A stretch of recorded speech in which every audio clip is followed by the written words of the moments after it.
Eu faço 2 minutos. Muito bem. Pronto, então, olha, muito boa tarde a todos.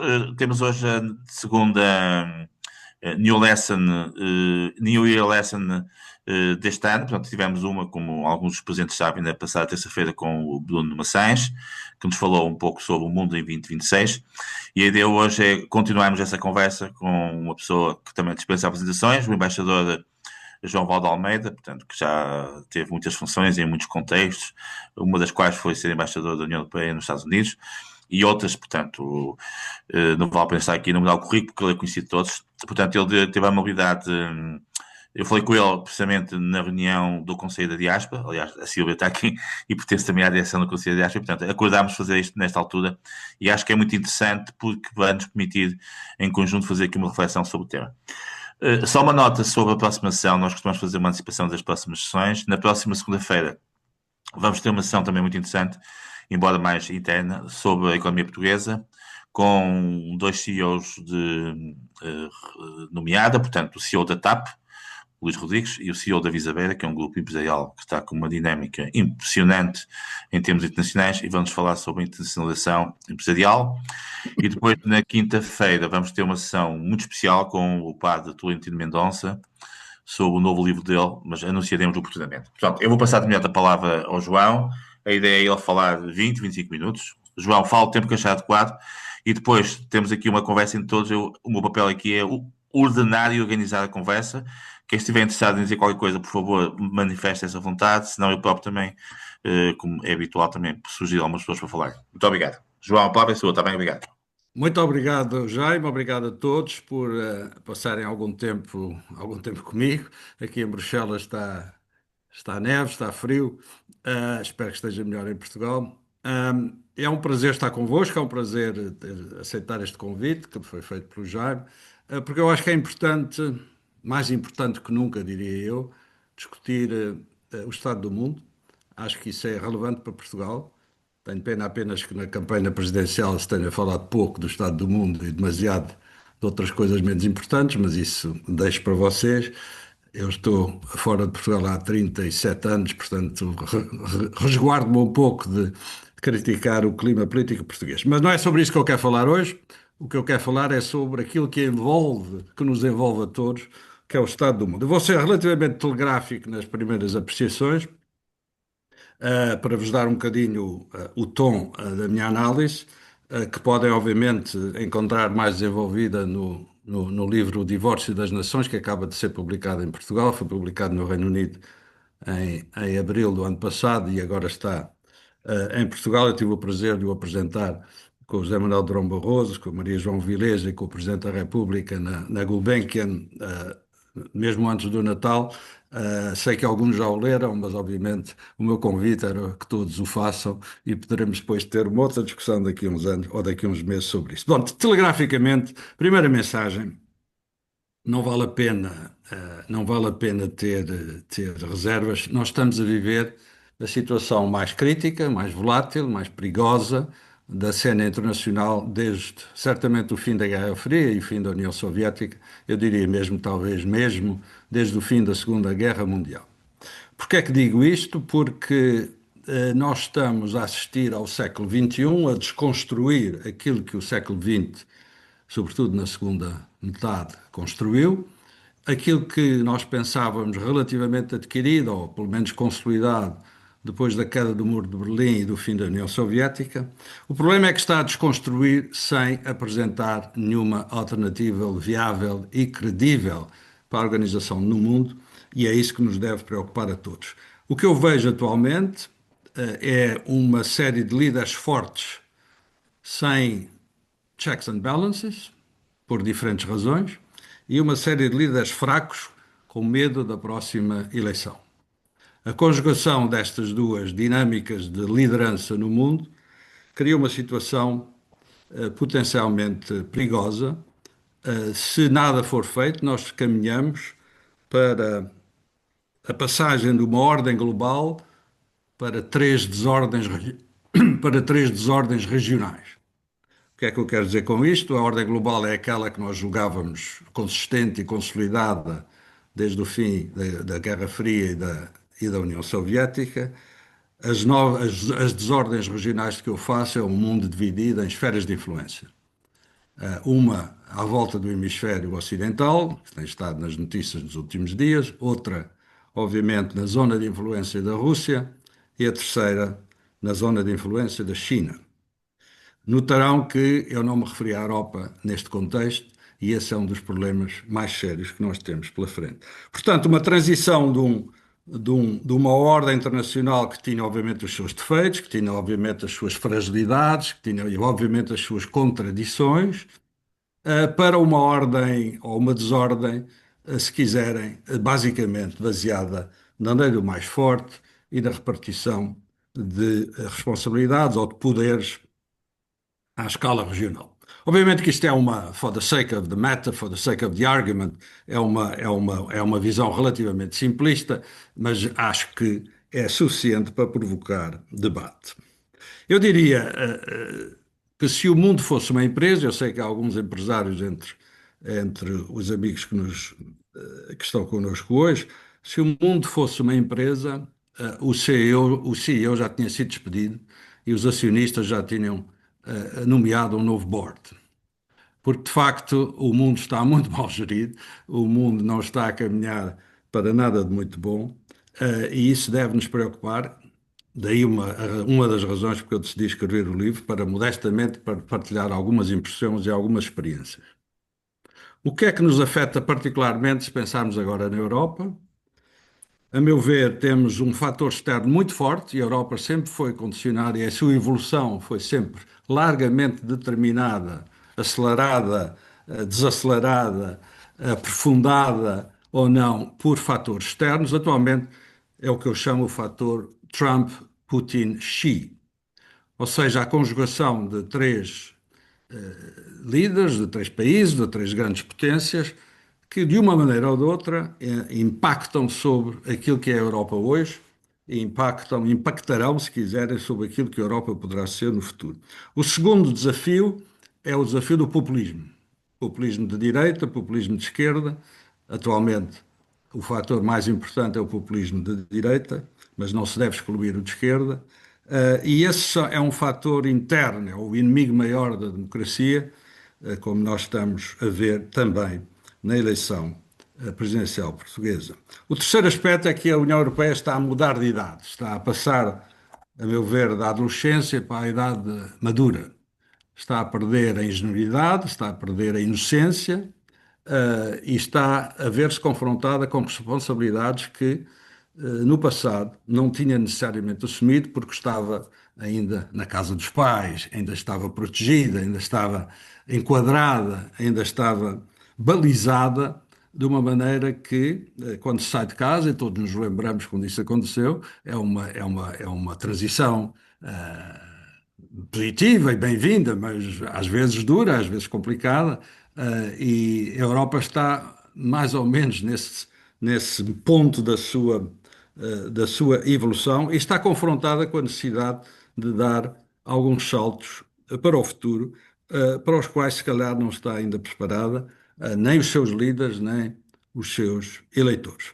Nós temos atualmente, continuando digamos, em statements relativamente telegráficos, face a uma série de novos paradigmas.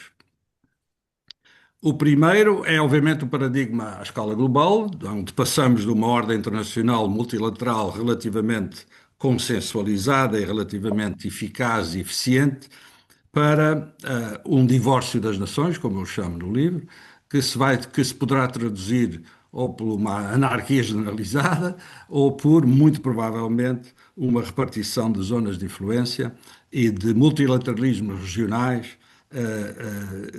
em substituição daquele multilateralismo global que nós gostaríamos de ter. Portanto, é um novo paradigma que se está a desenvolver.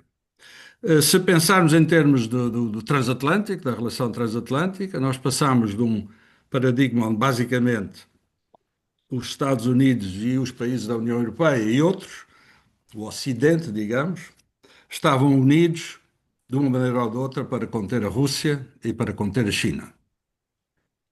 Agora o que temos é uma alteração substancial, in the making, espero que não se concretize, mas a probabilidade é forte de que o novo entendimento seja o entendimento das zonas de influência, onde os Estados Unidos assumirão, por um lado, de uma forma mais ativa, proativa e assumida, o seu domínio do hemisfério ocidental, e fazendo isso, dão de alguma maneira carta branca a que a Rússia e a China possam assumir esse tipo de atuação e de papel. Porque quando isso acontece, há uma coligação, um cartel das superpotências que poderá desenvolver-se. Dito isto, a história ensina-nos que as zonas de influência acabam sempre mal. Ou seja, a dinâmica entre elas é sempre potencialmente negativa e confrontacional. Portanto, não é nada que nos tranquilize que estejamos a avançar para este novo paradigma.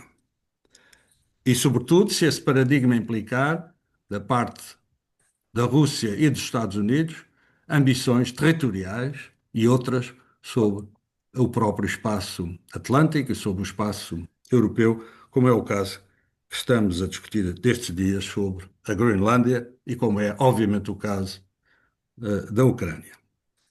Na União Europeia, a mudança de paradigma, para mim, é clara. O projeto europeu foi e continua a ser um projeto de paz dentro da União Europeia.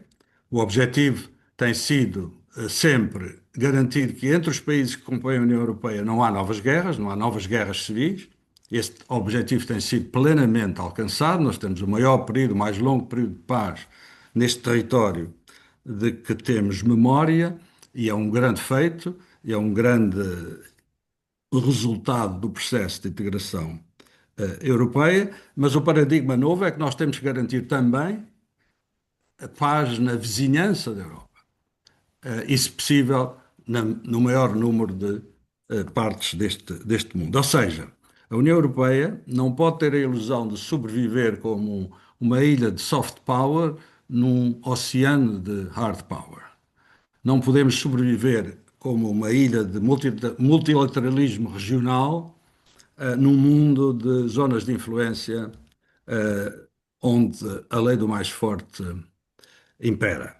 Portanto, para nós, esta alteração de paradigma é, por um lado, inevitável, mas, por outro lado, existencial. Ou seja, se não conseguirmos alcançar essa transição ou efetuar essa transição de forma eficaz, eficiente, arriscamos-nos a pôr em causa o próprio projeto europeu. Portanto, ao dizer isto, eu estou-vos a dar um quadro relativamente negro da situação atual. Eu prefiro boas surpresas do que más surpresas e, portanto, acho que nos devemos preparar para gerir uma situação extremamente volátil, extremamente complicada e totalmente nova, na medida em que a evolução da posição dos Estados Unidos, pelo menos com este presidente, depois podemos falar um pouco mais da relação transatlântica, porque eu acho, e já disse isso publicamente em várias entrevistas, não devemos, não podemos desistir demasiado cedo dos Estados Unidos, mas o que é facto é que, se confirmar esta atuação e esta política e esta estratégia americana, a posição americana alterou-se substancialmente na cena internacional. Temos uma evolução também do Sr. Putin e do regime russo, que eu descrevo no meu livro a partir à volta de 15 encontros que tive com o Sr. Putin em funções diversas e acho que ele é um ator fundamental deste primeiro quartel do século. E temos, obviamente, no caso da China, ao fim destes 30, 40 anos de ressurgimento da China, um novo ator, com novas ambições e com novas intenções e com uma capacidade de ação no mundo de hoje totalmente diferente. Portanto, dito isto, e em resumo, estamos numa situação volátil, perigosa, difícil, desafiante para todos os atores e, sobretudo, desafiante para aqueles como nós, europeus, que considerávamos, esperávamos, se calhar ingenuamente, que a história tinha acabado, e que as democracias liberais representativas e um quadro multilateral rules-based order estaria aí para ficar. O que é facto é que estamos a ser desafiados nessa nossa crença, nessa nossa esperança, e temos, portanto, que fazer algo para que isso aconteça. Eu queria terminar com dois ou três pontos sobre aquilo que são as minhas principais preocupações neste momento, se quiserem, para lançar depois o debate convosco. Uma primeira preocupação que eu tenho é, obviamente, a questão das consequências deste divórcio das nações. No meu livro eu trato de dois divórcios. O divórcio global, à escala global, que eu basicamente, enfim, sintetizei aqui, e o divórcio à escala nacional, à escala doméstica. E da interação destes dois divórcios. O que é que isto, o que é que me preocupa aqui em termos do posicionamento dos nossos países? É que o divórcio global, aquele que eu descrevi, tendencialmente, potencialmente, pode resultar em confrontos militares, pode resultar em guerras, pode resultar em conflitos mais ou menos intensos à escala mundial. O divórcio doméstico, o divórcio nacional, aquele que estamos a assistir de polarização crescente, de intolerância, de, de incapacidade de encontrar consensos, de governos fracos, de coligações fracas, de oposições oportunistas e de cidadãos que, no fundo, não querem, nós todos, assumir que se queremos a paz é preciso preparar-nos para a guerra, se queremos que as nossas economias sejam mais competitivas, temos que aceitar reformas e as reformas põem em causa interesses instalados.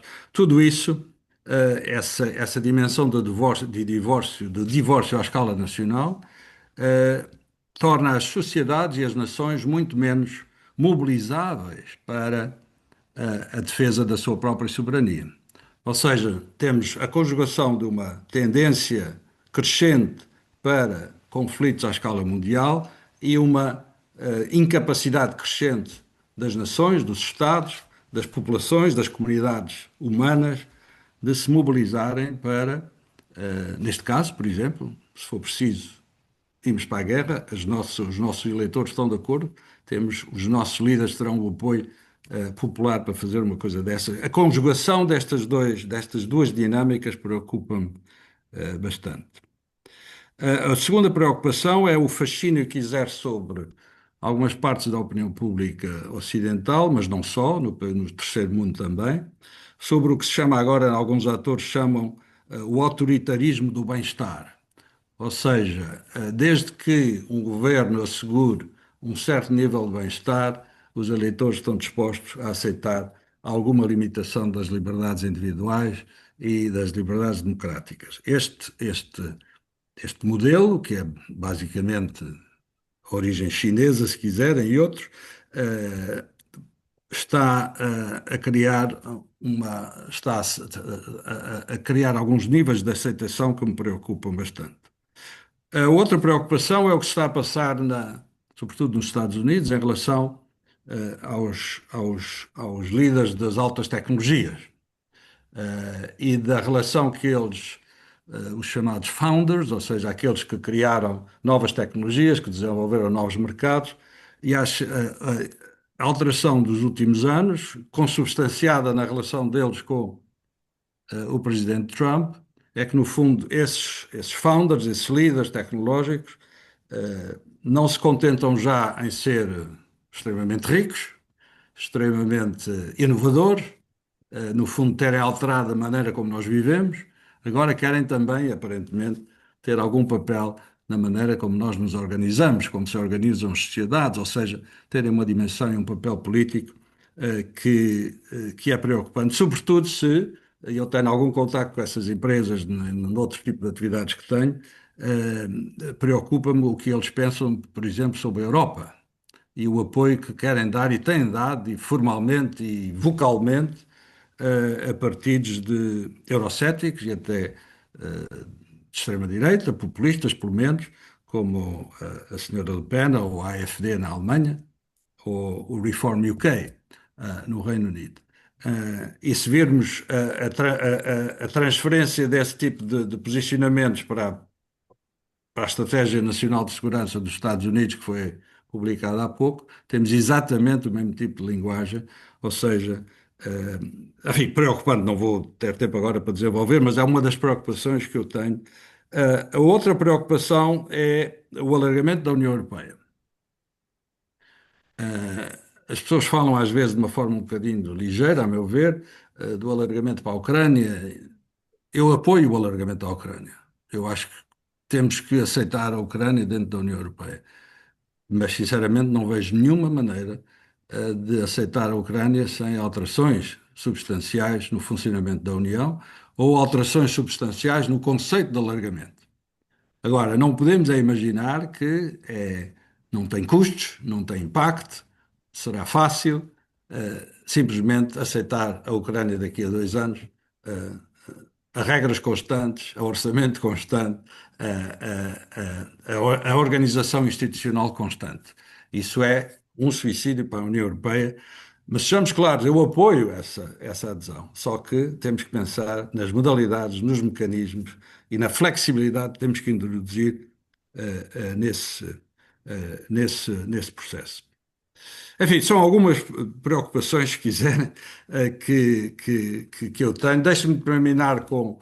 Aproveito que está aqui a Mónica Ferro também, que saúdo,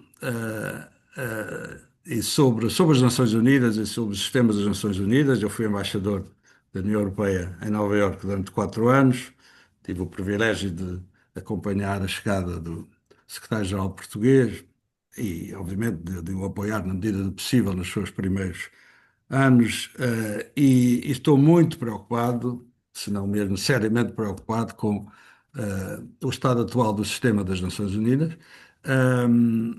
Eu já disse publicamente e repito que está à beira da irrelevância, e isto deve nos preocupar, porque o multilateralismo, um sistema baseado em valores, em regras assumidas globalmente, é a melhor proteção dos países de média dimensão como Portugal. É a melhor proteção para países como os da União Europeia. E tudo o que for feito e o que está a ser feito para fragilizar as Nações Unidas preocupa-me bastante. As últimas notícias de hoje, da retirada dos Estados Unidos de 66 organizações, comissões, enfim, são coisas muito diferentes que eles puseram no mesmo saco, mas tudo isso vai no sentido daquilo que já estava anunciado, e que o secretário-geral vai ter que gerir, que é a redução substancial do financiamento dos Estados Unidos às Nações Unidas.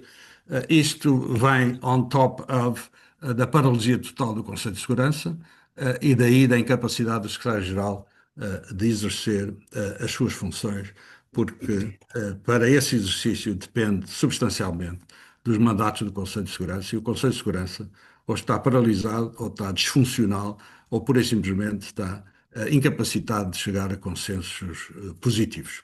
Eu terminaria aqui porque não os quero deprimir mais, sobretudo, quero deixar tempo para as vossas questões. Então, muito obrigado. Nós aqui, o modelo que temos é normalmente juntar 3 ou 4 questões e comentários e depois o João vai reagir também. Portanto, eu se calhar, pronto, nós temos aqui várias pessoas interessantes, a Mónica, a Silvia Curado, que é um gosto dele connosco, o Paulo Santos, temos muitas pessoas. Eu se calhar começo para a Mónica, já que o João falou dela, e eu noto a Ana Berlinda, e depois passo se calhar à Silvia, depois ao Paulo. Eu vou passando a várias pessoas para criarmos aqui uma dinâmica. Mónica, com a habitual brevidade e Sim, clareza, está bem? sim, eu queria começar por agradecer já por me ter Mónica, nós estamos a convidado ouvir para mal. estar Estamos a ouvir mal. aqui, mas queria agradecer ao embaixador. Não consigo entender, Eu sou Mónica. uma das Nós estamos a ouvir privilegiadas. muito mal. Mónica, nós não estamos a ouvir, deve ser um problema aí da rede. Deve ser Ah, ou da pronto. proximidade. Já há um bocado, Mónica, quando estivemos a falar no início da sessão, detectámos isso. Mónica, É tão então eu fazer. simples quanto isso. Não, eu estava a dizer, queria começar por agradecer ao Sr. Embaixador João Val Almeida pela viagem que nos levou agora a fazer sobre a nova, o privilégio de estar no lançamento do livro em Londres, e portanto eu já o li, sinto-me uma privilegiada, e acho que a palavra que arranjou para definir o que está a passar do divórcio, seja ele a uma escala global, seja ele a uma escala nacional, acho que nailed it. É exatamente isso que nós vamos assistindo do ponto de vista das Nações Unidas. E de facto eu ia ir fazer uma provocação, tendo em consideração o que aconteceu hoje. Nós acordamos todos com este anúncio de que a administração americana vai sair de 66 coisas diferentes, como diz muito bem, não é? Umas são agências, a minha agência é uma das que lá está referidas, outras são organizações internacionais, portanto estamos a falar de coisas com dimensões e com estruturas jurídicas diferentes, Exato. mas a minha provocação era no sentido, isto será para que os Estados Unidos construam uma espécie de multilateralismo alternativo, ou é uma recusa a este modelo mais global, que nos aproxima a todos, mas que nos tem divorciado também em termos de princípios e de valores? Isto é um caminho para uma coisa ou é uma tomada de posição? Como é que vê com a sua vastíssima experiência olhar para a política internacional? Obrigada. Ó João, prefere responder já ou prefere que eu introduza mais duas pessoas? O que é Eu, que... eu- eu respondo já porque acho que Está bem, está bem. é mais vivo o debate. E, E assim lembro muito melhor bem. das Sim, sim, questões. sim. Muito bem, muito bem. Eu sei que os políticos fazem de outra maneira e eu aconselhei-os Não, mesmo. não, mas é melhor assim. Os políticos que aconselhei a fazer de outra maneira, mas enfim, não estou na política, nem nunca hei de Exato. estar. Eu acho que é mais recusa do que alternativa, Mónica. Eu não vejo ainda uma alternativa do lado americano a um sistema internacional. Enfim, isto são histórias compridas. Nós não temos aqui tempo para explicar que isto não é necessariamente uma novidade. Há um underlying isolacionismo na América que é conhecido, que é histórico, que vem da fundação, e que nós experimentámos, e vejo que está aqui o meu caríssimo amigo Álvaro Mendonça Moura também, que tem a experiência que eu tive também das Nações Unidas. Eu já passo. E nós já vimos isso com outros presidentes, já vimos isso com vários presidentes. Vimos com George W. Bush, vimos também um pouco com Obama, de alguma maneira. Os americanos não querem ser maniatados por tratados internacionais, convenções internacionais, enfim, mesmo todos os mais multilateralistas dos presidentes democratas, por exemplo, nunca aceitaram the law of the seas, não é? Quer dizer, é um exemplo mais óbvio. Portanto, há sempre uma dimensão americana que diz, no fundo, mas porquê é que nós precisamos de ser maniatados, condicionados pelo Burkina Faso e pelas Maurícias e sem desprimor para estes países que eu aliás conheço e que aprecio. Mas no fundo temos essa base na América. O que o Sr. Trump está a fazer é exacerbar completamente essa abordagem, e, no fundo, dizer em todas as organizações que falem ou que façam coisas que não são exatamente da MAGA agenda, eu saio e não pago e não quero lá estar e não quero ser condicionado por isso. Portanto, se virmos enfim, as entidades, porque elas são de diferente natureza que hoje foram invocadas, em todas elas consegue-se perceber onde é que está a lógica do lado de Trump a sair das coisas. O que me preocupa mais é o desinvestimento em relação às Nações Unidas no seu todo, não é? O desinvestimento financeiro, que é substancial, e o António Guterres está face a uma grande crise financeira das Nações Unidas, mas, sobretudo, a violação ou o desprendimento em relação aos princípios da Carta, aos valores da Carta. Não é o único país a fazer isso, não é o único membro permanente do Conselho de Segurança a fazer isso, outros fizeram antes deles. Outros presidentes americanos já o fizeram no passado, sejamos também claros, os europeus também já o fizeram. Portanto, ninguém é aqui totalmente virgem, mas de facto o que há aqui é um salto qualitativo, a meu ver, muito negativo, para já, apenas rejeição e ainda não alternativa. Muito bem. Passar agora à Sílvia, portanto, que é uma pessoa que vive nos Estados Unidos e, portanto, pode também ter aqui uma percepção daquilo que, no fundo, pensa destas questões e colocar alguma questão ao João. Sílvia, por favor.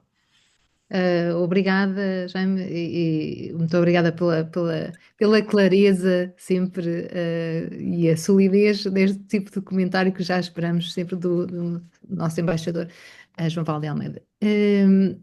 O que é que eu penso? Se calhar o facto de não poder falar muito sobre o que penso já diz qualquer coisa, não é? Acho que esse é um dos pontos.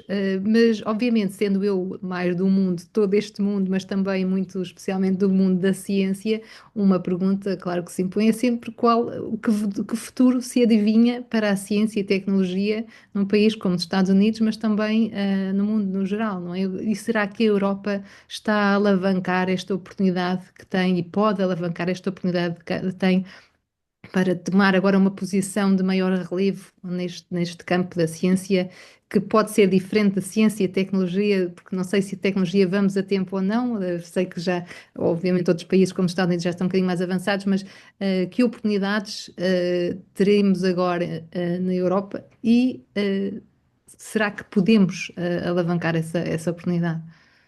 Muito bem. Obrigado, João, obrigado, Silva. vá. Eu conheci a Silva nos Estados Unidos, membro muito ativo da comunidade dos cientistas e investigadores portugueses nos Estados Unidos, e quero saudar a atuação dela aí, com muitos outros. É uma comunidade super dinâmica. Eu queria fazer dois pontos. O primeiro ponto é em relação aos jovens como a Silvia, que saíram de Portugal para fazer coisas no estrangeiro, e alguns deles vão voltar. Eu tenho uma posição menos catastrofista em relação à saída dos jovens portugueses de Portugal. Eu acho que, digamos, a dimensão da saída é preocupante, mas o princípio dos jovens saírem para o exterior para procurarem novos horizontes, foi o que eu fiz também na minha vida. Eu acho que não é nada de trágico nem de dramático, quer dizer. E vejo em Portugal, até ouvi canções de pessoas a dizer: o meu filho está em Paris, está frio. Em Paris são 2 horas de avião, pelo amor de Deus, quer dizer, temos que ter alguma dimensão de que vivemos num mundo, e Portugal não se pode reduzir à sua estreiteza de Cascais a Badajoz, quer dizer, não pode ser. Portanto, eu tenho uma relação aí muito aberta com isso, e acho que a Sílvia é um bom exemplo disso. Em relação à ciência, não posso estar mais de acordo. Há uma oportunidade para a Europa, e eu vejo muitos amigos meus e conhecidos nos Estados Unidos, na área universitária e outra, virem para a Europa e a quererem sair dos Estados Unidos. E isto é uma enorme oportunidade. Nós tivemos um movimento contrário durante muitos anos, durante muitas décadas, e ainda temos, porque o saldo ainda é favorável aos Estados Unidos. Mas há um novo movimento que está a aparecer. Esse é um aspecto. O outro aspecto que eu acho que Portugal devia seriamente considerar de maneira mais efetiva no fundo, que a nossa oportunidade de desenvolvimento, a nossa oportunidade de pesar no mundo, tem a ver muito com a nossa capacidade de pesar, digamos, na nova revolução tecnológica, nos desenvolvimentos tecnológicos que estão aí. O que é que nós temos feito até agora? Temos regulado o que os outros inventam. É basicamente o que temos feito. Isso é uma posição onde eu não gosto de estar. E quando estava em Bruxelas, como chefe de gabinete do presidente, e tinha que aprovar multas milionárias às gigantes da Silicon Valley, tinha sempre o pensamento: enfim, eu só sou capaz de fazer isto, só sou capaz de pôr multas nos tipos que inventam a nossa forma de vida, quer dizer, ao mesmo tempo que estava a ver o meu iPhone ou trabalhar no. Está a ver, eu acho que temos de dar a volta a isso de alguma maneira, e não sei bem como, não tenho nenhuma solução mágica, mas estou de acordo consigo. A solução tem que passar pela um novo papel da Europa na área científica e tecnológica. Se o que está acontecendo na América nos ajudar nesse movimento, tanto melhor. Muito bem. E passava agora ao Paulo Santo, que é um europeísta convicto e também um amigo. Paulo, queres também comentar alguma questão ou fazer alguma questão ao João, por favor? Quero sim, Jaime, estás bom? Não sei se me ouvem bem assim ou se querem que mude de microfone, estou bem com este. Muito bem. Ok. Tá bom, tá bom. Bom, antes de mais, queria obviamente dar um abraço ao João e a ti também, e dizer ao João o seguinte: o João falou agora dos jovens que saem de Portugal à procura de uma vida melhor. Eu lembro de uma conversa que nós tivemos, os dois para aí nos anos 80, em que ele me perguntou se eu preferia ficar em Portugal a fazer seminários e falar para jovens, enfim, para jovens estudantes, ou se preferia ir lá para fora e fazer uma carreira. Ele foi lá para fazer uma carreira, eu continuei em Portugal a falar para os jovens estudantes. Podem ver a diferença e a vantagem que é assim. Vou até do caso, e já agora, quer dizer, a admiração e o respeito que eu tenho pela carreira que o João fez. Dito isto, eu ainda não li o livro, lamento, e por isso tomei uma série de notas e tinha para aí umas 20 perguntas para fazer, mas não tenho Pode ser. tempo para isso. Eu sei, já sabia que tu ias dizer isso. Mas faço só duas reflexões muito rápidas. E a primeira tem a ver com esta questão do direito internacional, que se falou em Portugal nos últimos dias tanto, e que no fundo o João basicamente já dá por derrotado, enfim, ou quase dá por derrotado. Não sei se no teu livro falas disso, mas em todo o caso a minha pergunta é essa: como é que se recupera um direito internacional que depende da vontade das partes e as partes que, de facto, de quem ele mais depende, não querem que ele funcione por esta razão? Como é que isso é possível? E se a Europa sozinha o pode fazer, se tem condições para o fazer. Isto também nos remete para aquela questão, no fundo, da dimensão moral ou não da política internacional. E eu diria quase que, se olharmos para aí, podemos pensar que, no fundo, Hegel derrotou Kant, não é? Hegel derrotou Kant. A Europa viveu no tal paraíso kantiano durante uma série de anos, convencida de que havia um hegeliano irrealista que iria defender para sempre, e ele deixou de o fazer. Isso, como é que isto também se recupera?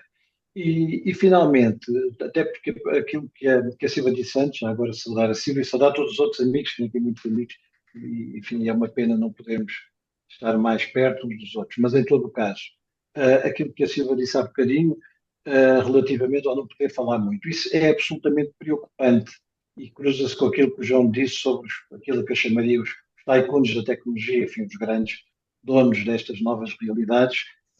E há uma palavra, ou há uma expressão que o João não usou, duas palavras, mas que é a inteligência artificial. Até que ponto é que é possível reverter um domínio em que cada vez mais a inteligência artificial vai ter cada vez mais de estar ao serviço desses grupos e dessas pessoas, que naturalmente o que querem é alicerçar o seu poder. Como é que é possível reverter isso? Enfim, tinha muitas outras questões, mas para já ficavam só estas. Muito bem, Paulo, e muito obrigado pela síntese e pela oportunidade. João, se Obrigado, quiser Paulo. responder. A União Europeia perdeu um grande funcionário, mas os portugueses ganharam um bom professor e um bom comentador que eu sigo, tanto quanto posso, e Muito parabéns obrigado. pela tua atuação em Portugal e pela escolha de ficar em Portugal.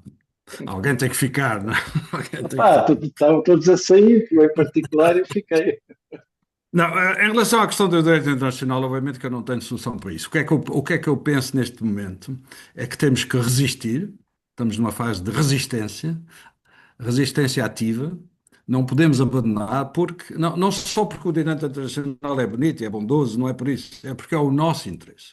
E nós, como países pequenos e médios, a Europa como continente médio, que não tem nenhuma verdadeira potência internacional atualmente e cujo poder depende da sua união, basicamente, não podemos desistir desta batalha.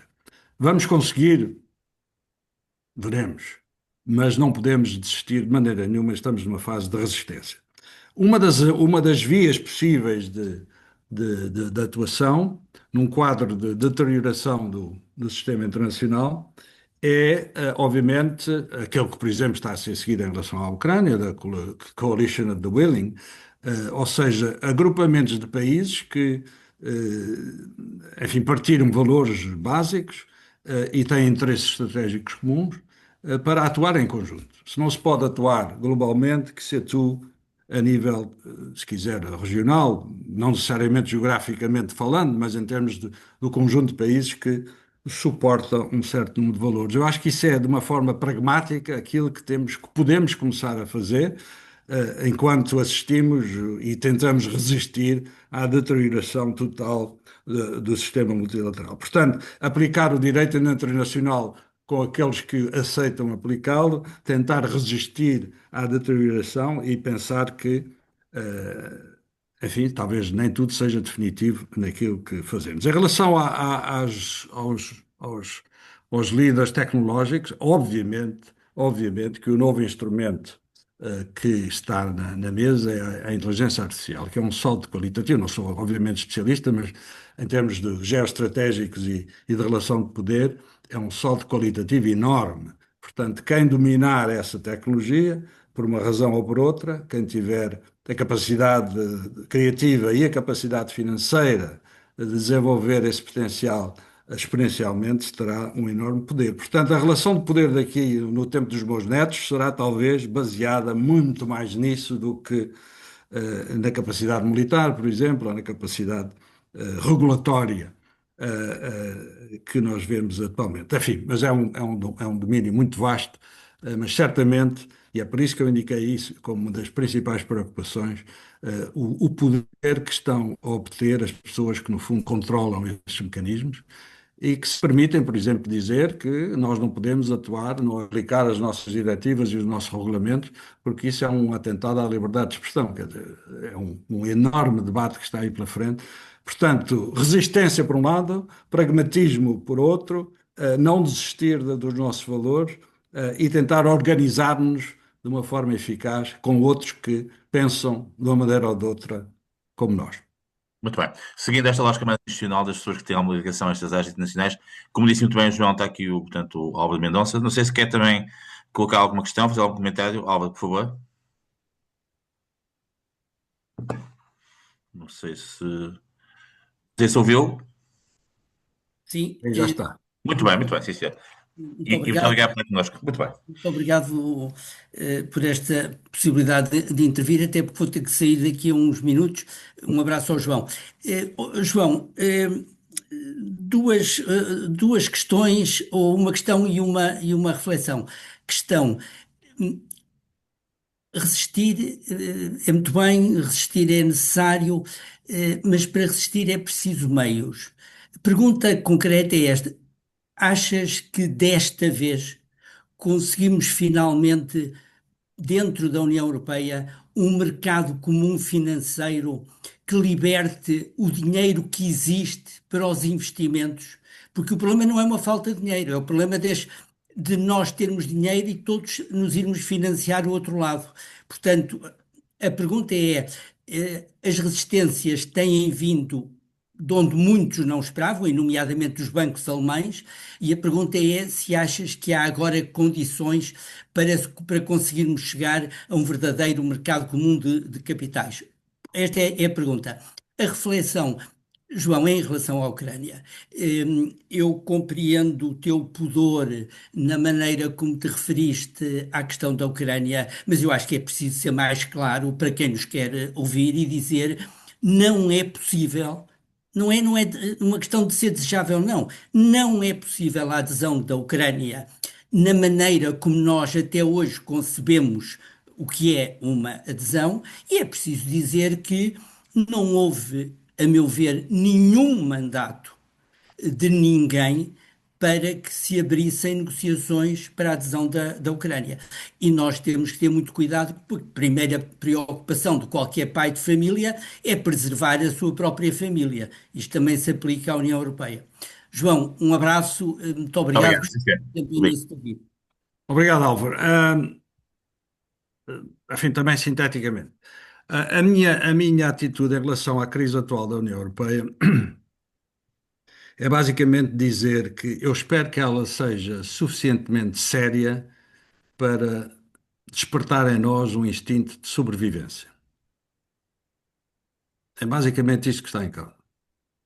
Se esta crise não for percepcionada, vista, sentida como suficientemente séria, e se não conseguir despertar em nós esse instinto de sobrevivência, eu não estou muito otimista em relação ao futuro da União Europeia. Uma das áreas onde, a meu ver, se deverá manifestar esse instinto de sobrevivência é, é na competitividade interna da União Europeia. A competitividade económica, a competitividade empresarial, a competitividade tecnológica, mas também a capacidade de os financiarmos através dos recursos que existem dentro da União Europeia e que estão mal aproveitados, mal repartidos, mal geridos. Daí que eu acho extremamente importante o pelouro da comissária portuguesa, da Maria Luísa Albuquerque. Estive com ela há pouco e discutimos alguns desses aspectos. Eu acho que ela tem uma agenda muito ambiciosa, a meu ver, até mais ambiciosa do que o mercado pode aceitar, em termos das resistências dos incumbents e dos atores institucionais do mercado de capitais na Europa, mas acho que isso é absolutamente fundamental. Eu espero que faça parte do despertar do instinto de sobrevivência. Em relação à Ucrânia, o presidente da Confederação dos Agricultores de Portugal é menos diplomata do que eu ainda sou. E deixou as suas vestes diplomáticas longe e agora é muito mais assertivo, mas eu diria que estou fundamentalmente de acordo com ele. Ou seja, nós temos que arranjar aqui, é impossível é impossível, é impossível fazer aderir a Ucrânia na base das regras e dos mecanismos que existem atualmente, period. Obviamente que os políticos não podem dizer isto. Nós temos todos aqui, acho eu, a liberdade de dizer o que podemos, talvez menos a Sílvia que nós. Os políticos, obviamente, não têm. Eu sou, como já estive em funções de responsabilidade, sei que é muito fácil ser treinador de bancada, é mais difícil estar lá. E obviamente que não posso pedir à senhora von der Leyen ou ao senhor António Costa para dizerem hoje que é impossível a Ucrânia aderir em 2027, embora deva ser isso que eles deveriam dizer, porque isso tem consequências muito mais nefastas noutros domínios. Portanto, aqui vai ser uma gestão muito complicada de uma clara mensagem política de dizer a Ucrânia vai aderir à União e uma clara e pragmática atuação que diz vão aderir, mas de facto,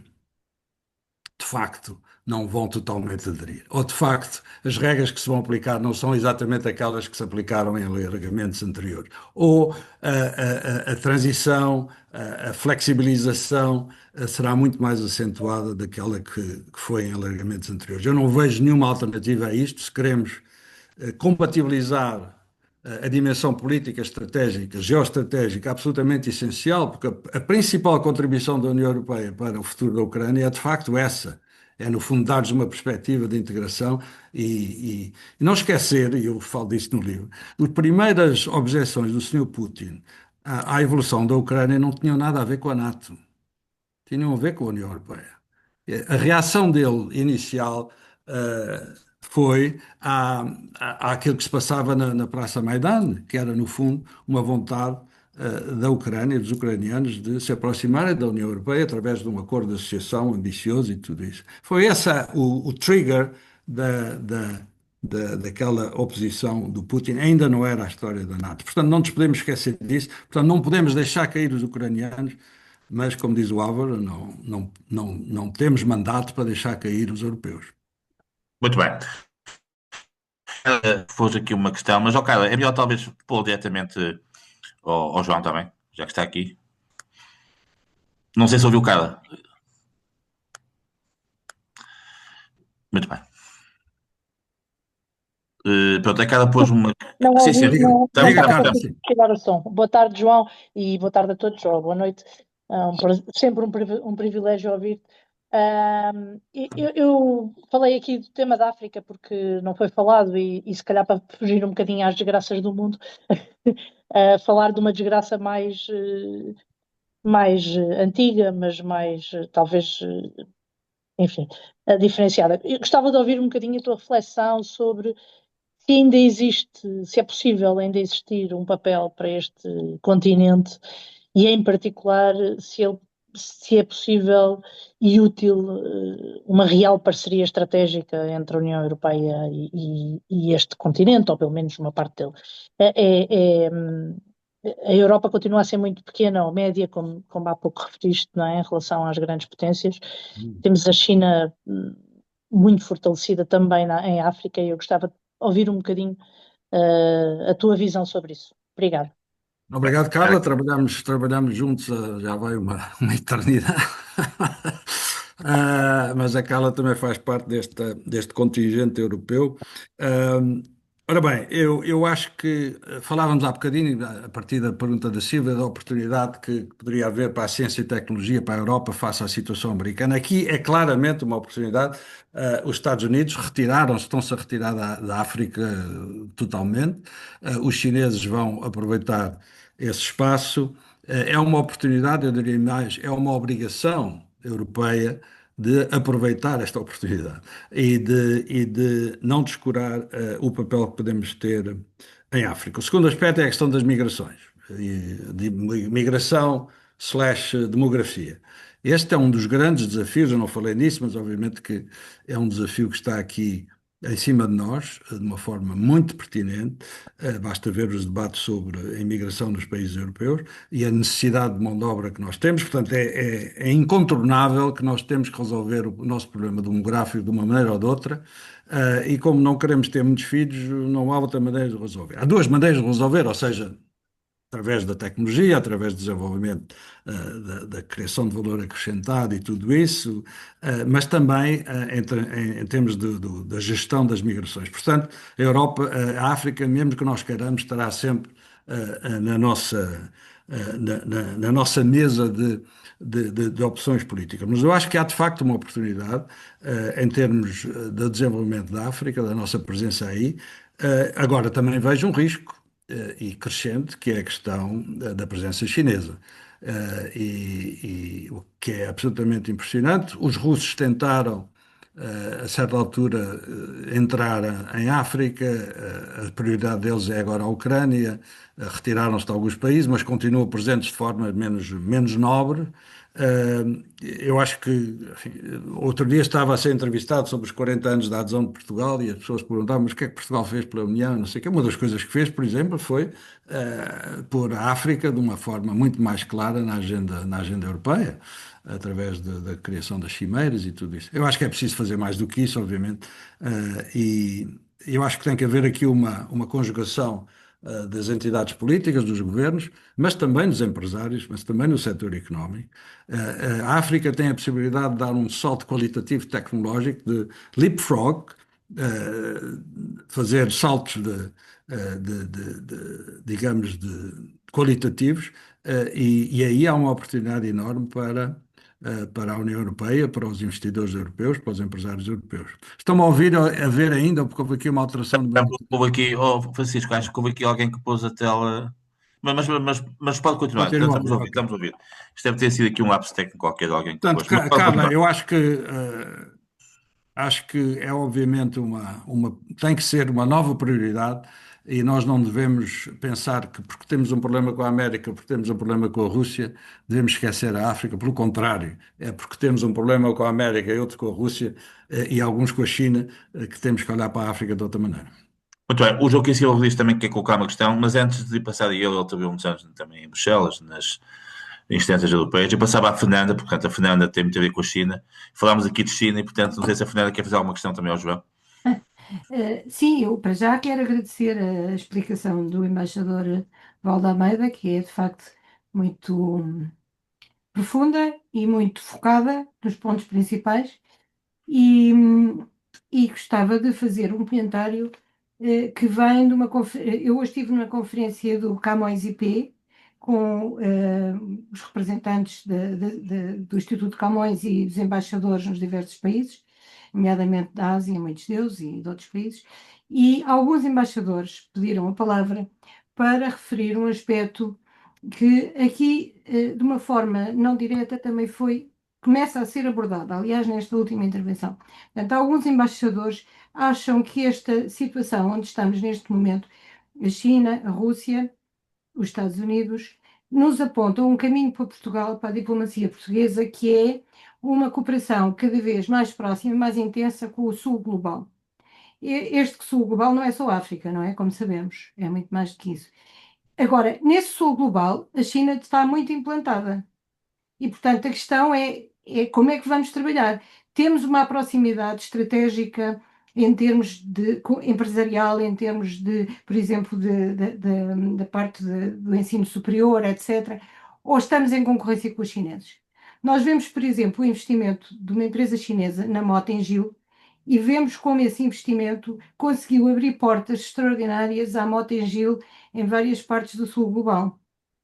Portanto, eu ouço falar muito, e acho que tudo isto que nós estamos sempre a discutir é fundamental, mas ouço sempre falar na União Europeia e nunca vejo a estratégia de Portugal por si.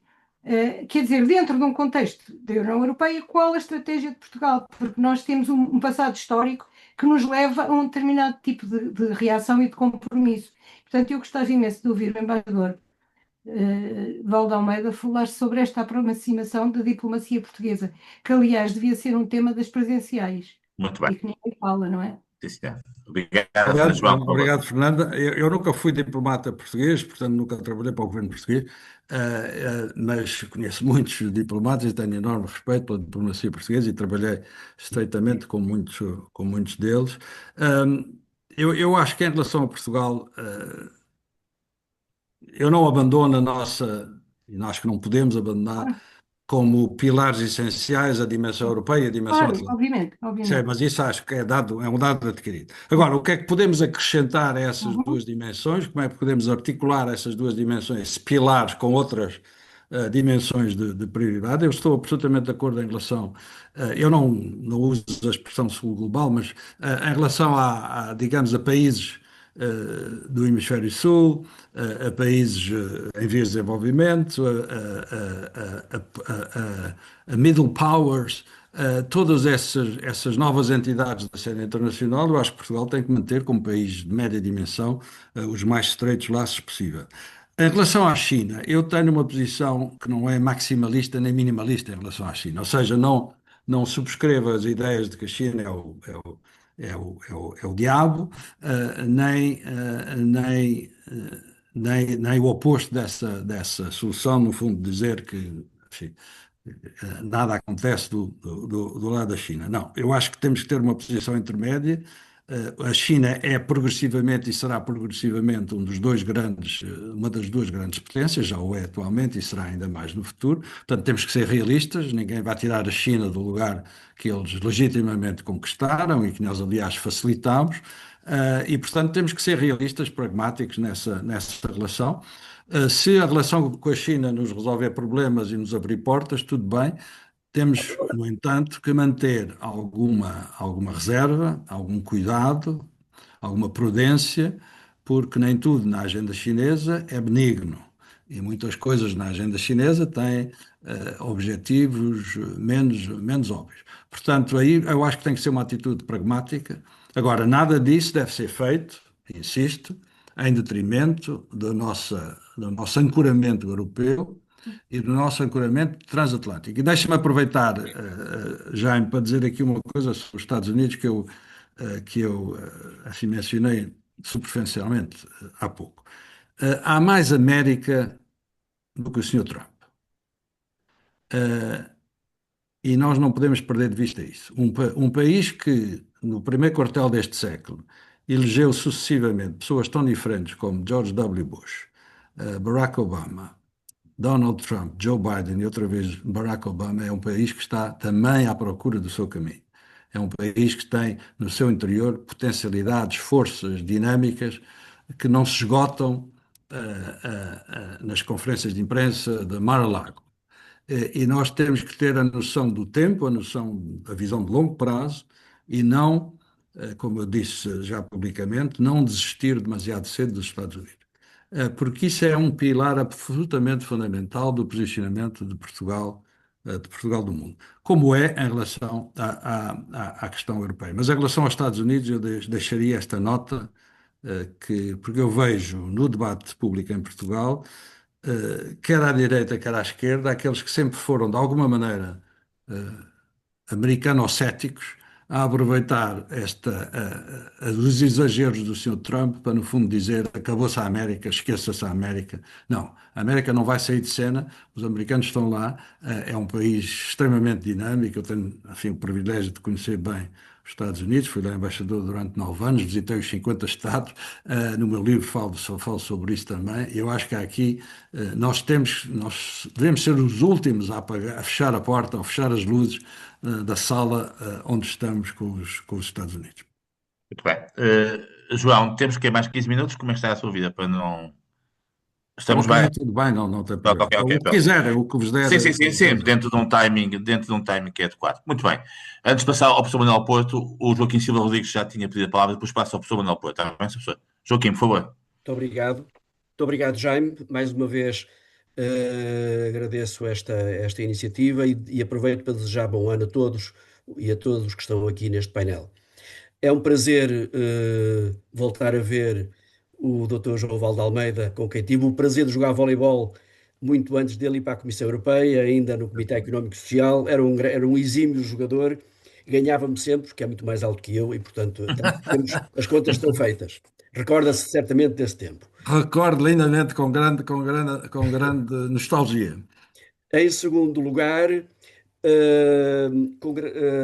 felicitá-lo pelo livro que me foi oferecido há dias.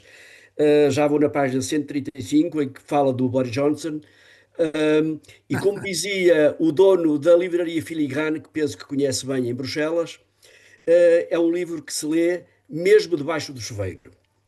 Era uma expressão que ele tinha É um dito. grande desafio, isso é um grande Era um desafio. grande desafio, enfim, este não é digital, mas parabéns pelo excelente livro.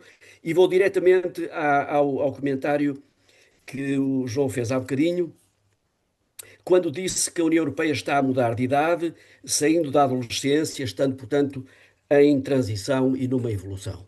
Eu recordo que quando nós começamos a trabalhar na Comissão Europeia, eu comecei em 94, e penso que a sua chegada à Comissão é mais ou menos nessa altura. Estava o programa TACIS em pleno arranque, que foi onde eu comecei a trabalhar, para os países, os novos Estados independentes da extinta União Soviética.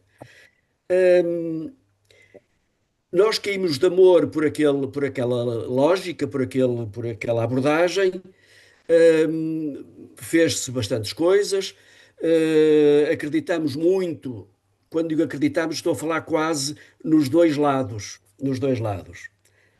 Mas com este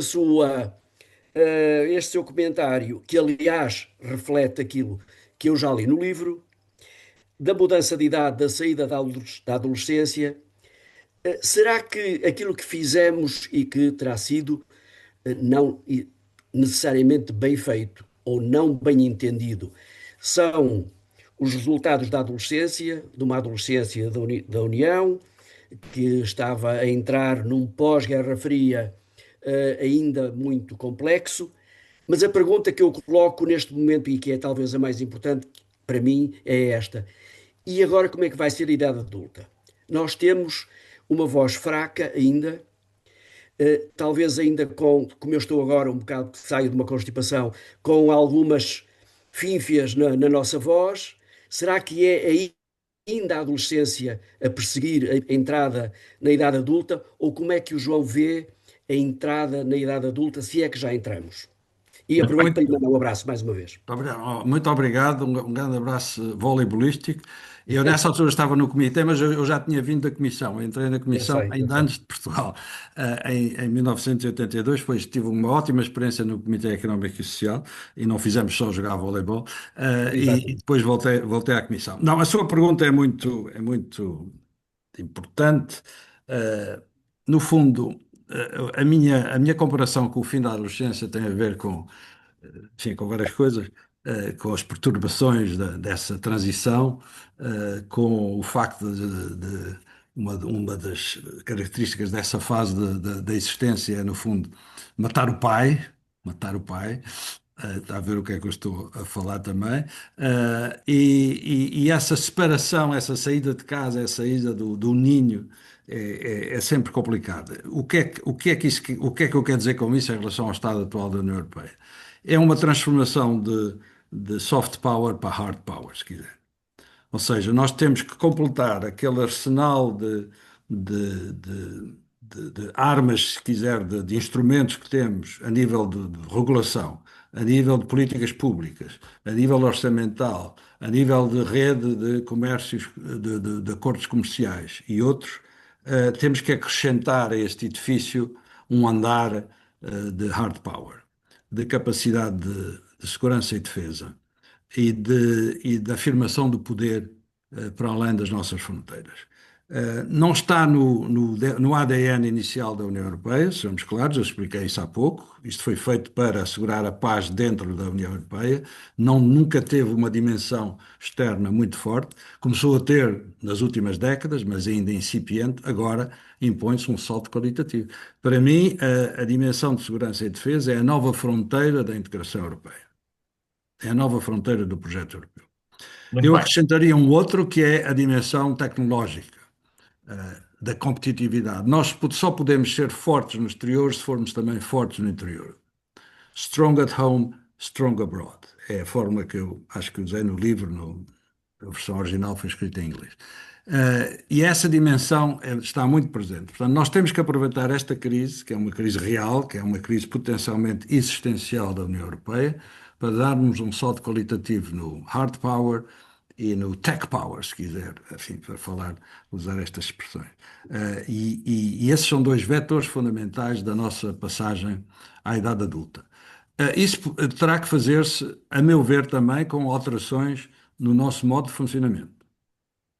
Nós não podemos, e está à vista que com 27 Estados-membros e com a evolução de algumas correntes eurocéticas e até anti-europeias, temos que arranjar mecanismos mais criativos de gestão dos assuntos europeus. E se pensarmos no que falávamos há pouco do alargamento à Ucrânia, mais uma razão adicional. Portanto, o que eu vejo para o futuro e como desafio para a União é, no fundo, crescer, autonomizar, sair de casa, conseguir constituir família, se quiser, em termos globais, e dar um salto qualitativo no hard power e no tech power para poder ser, de facto, contar na cena internacional, que vai ser muito mais desafiante, muito mais difícil de gerir. Muito bem, passamos então ao professor Manuel Porto. Professor, faz favor. Muitíssimo obrigado, é uma sessão interessantíssima. Também tenho aqui o livro ao lado, enfim, cá o estive a ler, escrito por alguém que tem uma compreensão próxima das coisas, enfim, com bastante clarividência. Duas notas muito breves, como tem que ser a esta hora. A primeira é, de novo, ainda sobre a questão do atraso nosso em relação às novas tecnologias. É o que está no relatório de Draghi, enfim, também aspectos das energias, mas em primeiro lugar ele sublinha isso. Realmente nós tivemos, enfim, posições de mais quadras durante séculos, recuperamos nos últimos séculos, enfim, em 1920, portanto, há 226 anos, a China ainda era as maiores potências do mundo. Agora, o que fazer? A minha preocupação, como sou, enfim, académico, universitário, é saber se está relacionado com as universidades ou não só. Porque, curiosamente, nos leito das universidades, vêm, agora também chinesas, são americanas e inglesas. Estou à vontade para dizer, o meu primeiro grau é de Oxford. Todavia, por exemplo, no Reino Unido, não há uma correlação entre o prestígio de Oxford e Cambridge com a economia inglesa que não está a competir. Portanto, onde é que se deve atuar? Isso é que deve ser a nossa preocupação, realmente não perder posição em relação ao mundo. A segunda nota, muito breve também, é a seguinte: a Europa tem uma experiência enorme, o Sebastião disse muito bem, onde temos um exemplo fantástico, é na parte política. Ninguém imagina hoje em dia um país invadir outro. Nós invadir a Espanha nós, felizmente, mas vê-se o Presidente Trump a fazer ameaças sobre o Canadá, não é só sobre a Groenlândia, não é? Nesse aspecto, não. Agora, para além disso, se nós tivermos êxito economicamente, com as novas tecnologias e com, enfim, a competitividade da nossa economia, é fundamental para nós, é bom para nós, temos tido para beneficiar de tudo isso, agora é bom para o mundo, como tem ligações, já disse, com a China, enfim, em Macau, no pequeno passo, mas ainda com grande ligação em termos familiares, e realmente, eu, quando lá vou, quando sou com pessoas da família, digo o seguinte: a Europa é um bom exemplo de que é possível competir com o modelo social, com democracia, alternância de poderes, expressão livre e tudo. É um caso fantástico, porque o pior de tudo é chegar à conclusão, nestes anos que estamos a avançar, que só com ditaduras e com limitações políticas, sociais, etc., é que é possível competir. A Europa, portanto, tem que ser um exemplo para o mundo, para o nosso bem. Estou pensando logo em mim, nos meus filhos, nos meus netos, estão 13, mas é bem para o mundo, para na Índia, na China, em toda a parte, se perceber que é possível competir com um modelo político, social, etc., que temos na Europa. É a grande preocupação e a grande responsabilidade que temos perante o mundo. E muito obrigado, acabei por prolongar muito. Muito obrigado, professor Manuel Porto, muito obrigado e parabéns pelo seu serviço não só a Portugal, mas também à Europa e o seu empenhamento de décadas na construção europeia, nos estudos europeus em Portugal e na atuação europeia. O ecrã está-me a fugir outra vez, mas espero que esteja tudo ok ainda, não está? Ótimo. Eu queria aproveitar os seus pontos, com os quais eu estou totalmente de acordo, quer em relação ao papel das universidades, quer em relação a questões do modelo europeu, para passar uma mensagem que também está no livro, mesmo que eu queria partilhar convosco. Nós não podemos ser bem-sucedidos em tudo aquilo que já dissemos hoje que devemos fazer e que devemos estar atentos, se não tivermos uma maior confiança nos nossos próprios valores. Se nós achamos que a democracia liberal representativa, que protege a liberdade individual, que protege a liberdade de iniciativa, que protege a iniciativa privada, mas também uma democracia liberal representativa associada a uma economia social de mercado, que protege os mais fracos, que dá oportunidades a todos, independentemente de onde nasceram e de onde vêm. Se nós não acreditarmos na virtualidade e na bondade e na beleza do modelo europeu, nunca conseguiremos chegar a lado nenhum. E o que eu vejo muitas vezes é uma descrença, uma, uma como é que se diz, um fatalismo na Europa e muitas vezes em Portugal, e sei que nós temos uma dimensão fatalista forte, não vamos a lado nenhum com esse tipo de mentalidade.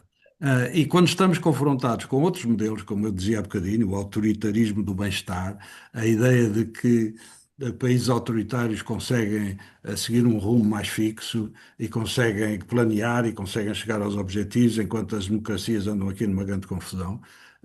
Nós não chegamos a lado nenhum. Portanto, estamos perante uma guerra de narrativas, uma guerra de modelos. Já não é o capitalismo versus comunismo do século XX, é muito mais sofisticado, é muito mais complexo. Isto passa também pelos países em desenvolvimento e para a atração que alguns desses modelos exercem sobre países africanos e países asiáticos e países da América Latina. Portanto, temos que ter os nossos líderes, mas nós todos, cidadãos, maior confiança, maior autoconfiança, maior, digamos, capacidade de defender os nossos valores na cena internacional e não nos acomodarmos apenas no nosso conforto diário, sabendo que não está necessariamente garantido.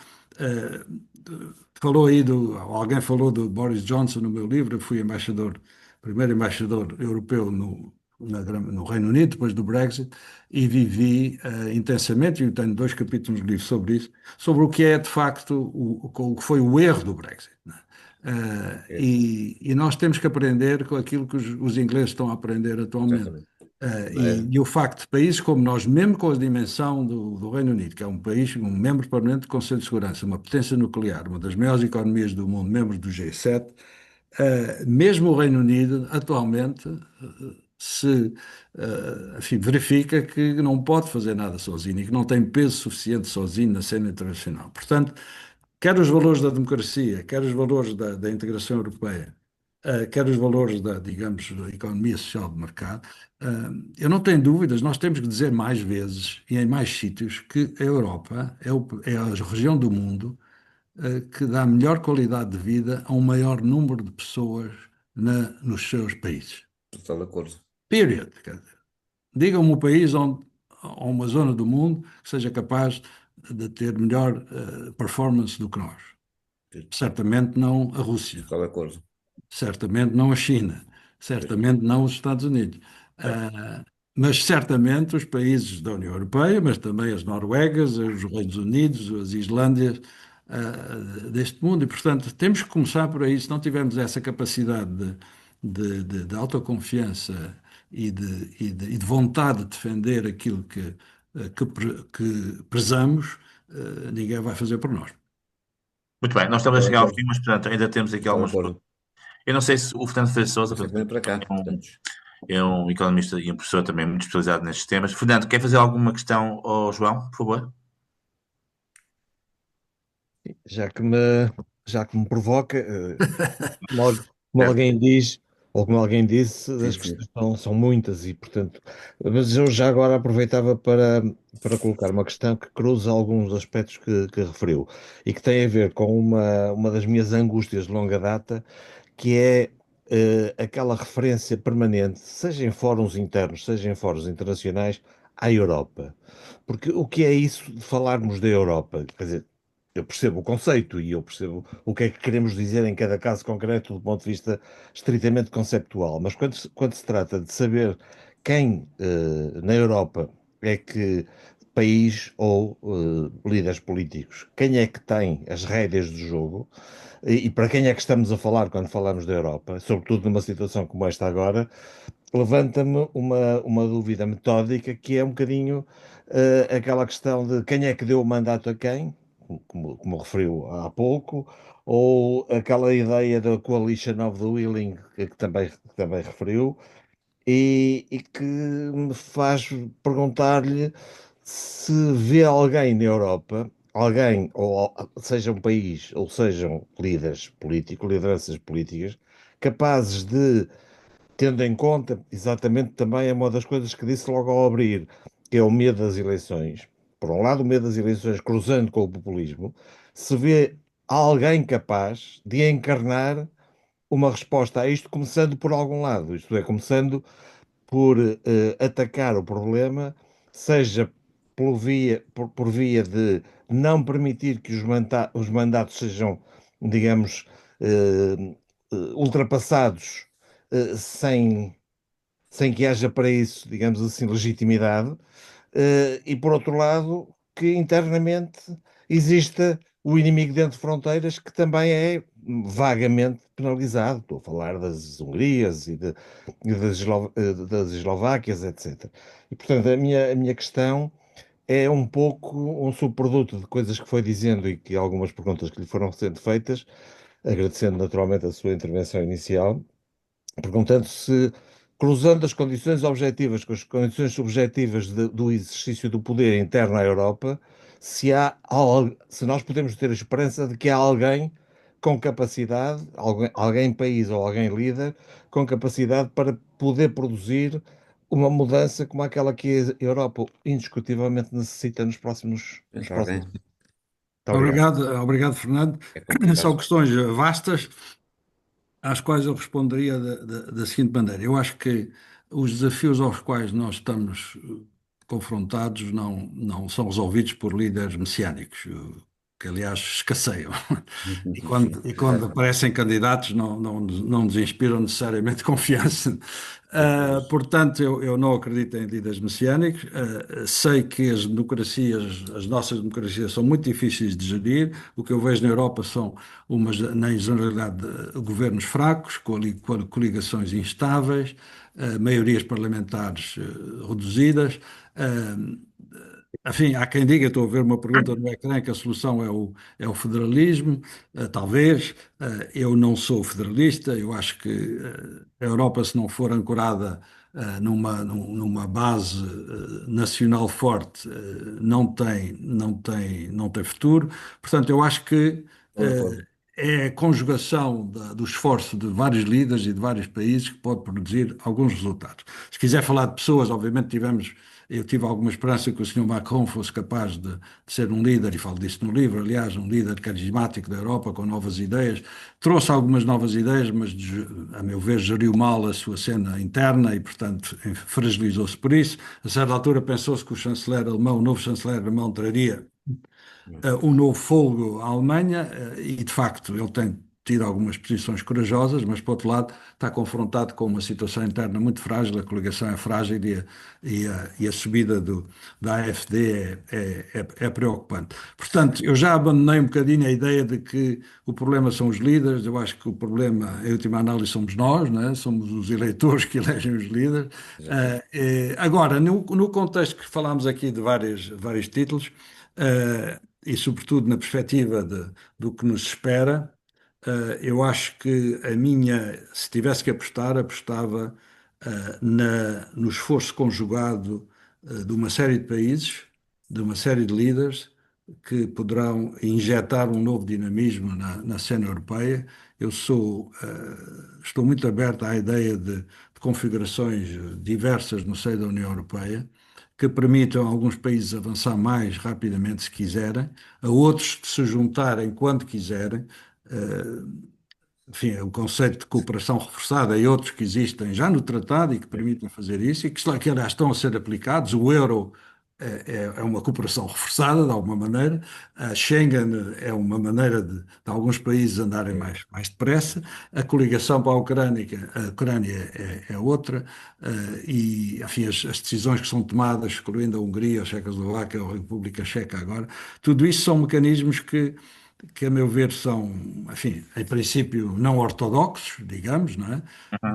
Mas acabam por ser muito necessários e, a meu ver, a nossa solução de dinamismo da Europa passa muito por isso. Nesse contexto, deixe-me só acrescentar, eu defendo absolutamente que Portugal tem que estar sempre na linha da frente.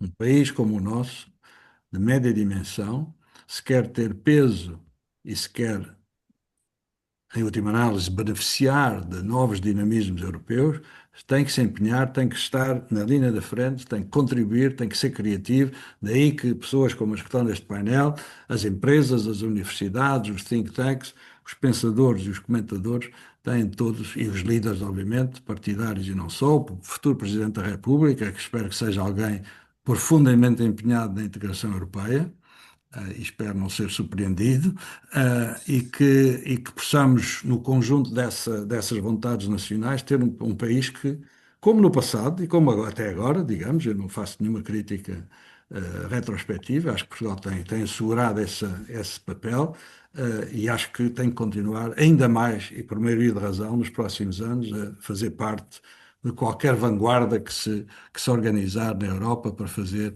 avançar o processo europeu. Mas, Fernando, eu reconheço totalmente o que está implícito na sua questão, é extraordinariamente difícil. Agora, uma coisa não podemos perder, são os eleitores. Eu, E não podemos ter a ilusão de que podemos fazer avançar a Europa sem o voto dos europeus, sem o apoio dos europeus. Portanto, essa é a nossa, digamos, é o teste, como é que se diz em Portugal? Teste do algodão, não é?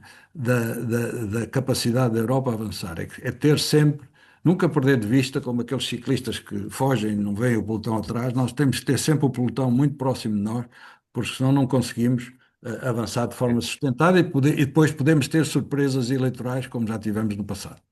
Muito bem, nós estamos a chegar ao fim. Eu não sei se a embaixadora Ana Martins que está aqui connosco, e pronto, essa aqui é uma diplomata mesmo. Ana, quer fazer algum comentário ou alguma questão final para o João? Não sei se está a ouvir, Ana.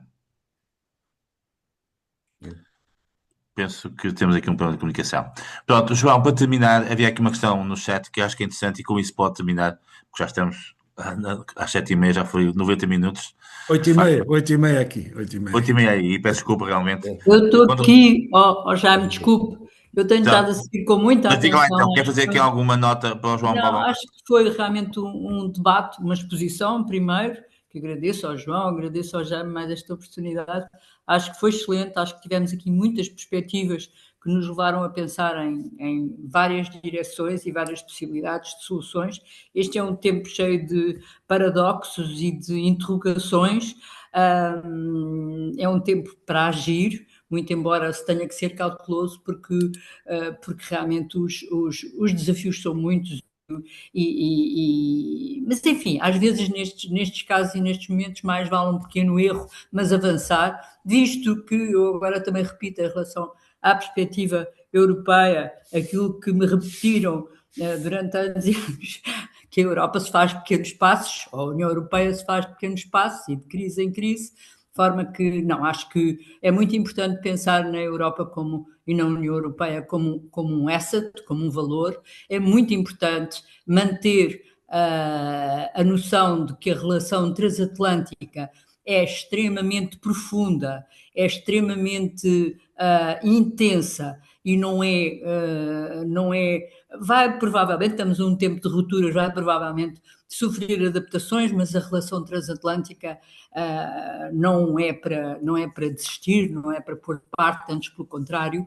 E pronto, e é muito interessante viver ao mesmo tempo estes tempos, e estamos agora no dia 8 de janeiro de 2026, e meu Deus, 2026 já tem tanto que contar, e uma das coisas que tenho que contar é esta bela reunião, este belo encontro de intenções e de espíritos que permite sempre criar uma perspectiva feliz para o resto do ano, e agradeço muito ao João, que tenho ouvido com muito interesse sobre este seu trabalho e a sua experiência. Obrigada a todos. Obrigada, Jaime. Quer fazer um comentário final, até respondendo aqui uma questão do António Máximo que estava no chat e que tem a ver um bocado com uma mensagem para o futuro, no fundo, e com isso terminávamos, está bem? E mais uma vez, muito obrigada. Eu sei que são 8h30, mas pronto, acho que foi uma belíssima sessão. Mas tem alguma pergunta? Não. O que eu estava a dizer é o António Máximo. Deixe-me só agradecer a todos, ao Jaime em particular, que me desencaminhou para esta agradável conversa, a todos os que se juntaram a nós, muitos amigos antigos e amigos novos, muitas pessoas que contribuíram ao meu lado ou perto de mim para alguma das coisas que eu fui fazendo. Agradeço a todos e encorajo todos a continuar nas vossas respectivas atividades, a batalhar pelos valores que nós achamos importantes, pelos interesses estratégicos da União e de Portugal. E deixa-me dizer que eu vou continuar, como diria alguém, vou continuar por aí, vou a Portugal de vez em quando e cada vez que vou é um Perfeito. prazer, e portanto estou também disponível para outras atividades e outras intervenções que acham bem. Eu gostava, por exemplo, de fazer uma ronda pelas universidades portuguesas a propósito do meu livro, portanto, quem tiver boas ideias ou sugestões, Muito bem. estou aberto. Muito E bem. espero que gostem do livro e que o leiam e que ele seja, sobretudo, um pretexto para discutir estas questões com outras pessoas. O livro não foi feito para especialistas, foi feito para pessoas que estão preocupadas e que querem ter uma perspectiva um bocadinho do interior para perceberem melhor onde estamos e para onde vamos ir. Desejo a todos um ótimo 2026, menos perturbado que a primeira semana. Muito bem. João, mais uma vez, muito obrigado pela disponibilidade Muito bem. e continuamos em contacto. Muito obrigado a todos e continuação de uma boa Obrigada. semana. Está bem? Obrigada. Boa tarde, Tá, obrigado. Obrigada, boa noite.